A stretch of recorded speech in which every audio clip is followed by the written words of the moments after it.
Magandang araw po muli sa ating lahat. Pagpalain tayo ng Diyos. Sa ating pong pagdinilay ngayon na pinagdiriwang natin sa pagsamba sa ating liturhiya na ang dakilang ngilin ni Hesukristo, Hari ng sangkatauhan, sanlibutan, ay muli nating binalikan sa mabuting balita ayon kay San Juan, ang tagpo ni Jesus kaharap si Poncio Pilato. At ang tanong ni Poncio Pilato, ikaw bang hari ng mga Hudyo? No? Sumagot si Jesus, yan ba'y galing sa inyo o may nagsabi sa inyo? At itong tagpong ito ay nagwakas sa pamamagitan ni Jesus na nagsasabi na ang kaharian hindi ito dito sa mundo. Ngunit sabi niya, kayo na ang nagsasabing ako'y hari. Ito ang dahilan kung bakit ako pinanganak at naparito sa sanlibutan upang magsalita tungkol sa katotohanan. Nakikinig sa aking tinig ang sino mang nasa katotohanan. Napakagandang isipin kung si Jesus po ba ang naghahari sa ating buhay 24/7. Paano po malalaman ko, Father, kung talagang naghahari si Jesus sa aking buhay? Una, kung kamusta na yung ating koneksyon sa katotohanan. At pangalawa, paano na yung koneksyon natin sa pag-ibig. No? Dapat yung dalawang bagay na yung nasa buhay natin. Oo nga po, si Jesus ang katotohanan. Si Jesus ang pag-ibig sapagkat ang Diyos ang pag-ibig. Pero kung iko-konkreto natin yan sa ating buhay, ano ba yung mga bagay na iniibig ko sa aking buhay? Ako ba'y maibigin sa katotohanan?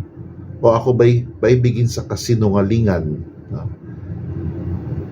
Ako ba ay may pag-ibig sa aking puso sa Diyos, sa kapwa, lalo na sa mga dukha, sa mga nangangailangan, sa mga kinakawawa?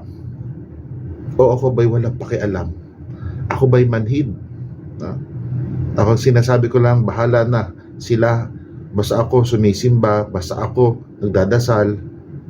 Hindi po ganon, sapagkat hindi natin maipagkakaila na meron tayong mga kapatid na kapwa-tao, kapatid sa pananampalataya.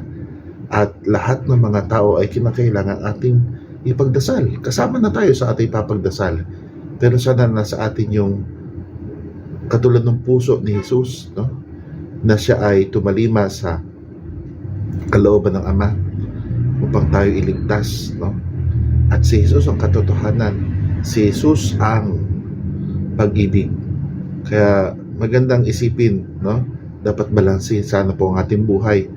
Nandiyan ang pag-ibig natin sa katotohanan, pag-ibig sa pag-ibig. Kung may mga bagay na sinungaling sa buhay natin, hindi totoo, panahon na po para magbagong buhay. Ganun din po sa pag-ibig.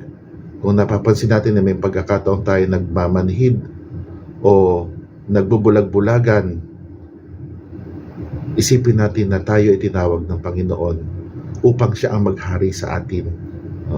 Na sana po si Jesus ang maghari sa atin. Hindi lamang po ito isang gawain sa simbahan o prosesyon, o di kaya ay larawan ni Jesus. Oo nga po, mahalaga po yung larawan. Pero sa atin po sana makita yung pagsisikap na maging katulad ni Jesus kapag pinaghahari natin ang katotohanan at pag-ibig sa lahat ng ating ginagawa sa maghapon, araw-araw. Pagpalain tayo ng Diyos.